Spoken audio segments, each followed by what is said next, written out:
এরই মধ্যে সবথেকে বেশি যে ভাইরাল এখন সেটি হলো পুলিশ তনয় শাস্ত্রীকে তুলে নিয়ে এসেছে এবং লকআপে তনয় শাস্ত্রীর শরীর খারাপ হয়ে গেছে।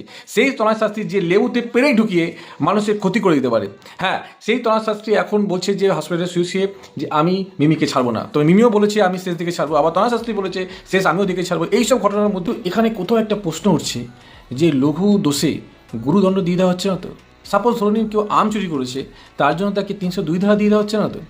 একটা অপমান যে লকআপে তুলে নিয়ে আসতে পারে তা আমি তো জানতাম না, কিন্তু মিমি যেভাবে রিয়্যাক্ট করেছে, আমি বলছি না যে তনয় শাস্ত্রী ঠিক বা মিমি চক্রবর্তী ভুল, সেটা নয়।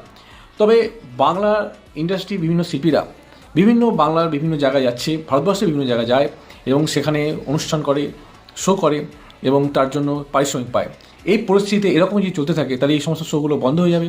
বিভিন্ন ধরনের আয়োজক যারা আছে তারা বাংলা ইন্ডাস্ট্রির বা শিল্পীদের, শুধু বাংলা ইন্ডাস্ট্রি কেন, শিল্পীদের আনার আগে দুবার ভাববে যে যদি কোনো বাজে ঘটনা ঘটে যায় তাহলে তাদেরকে জেলেও যেতে হতে পারে।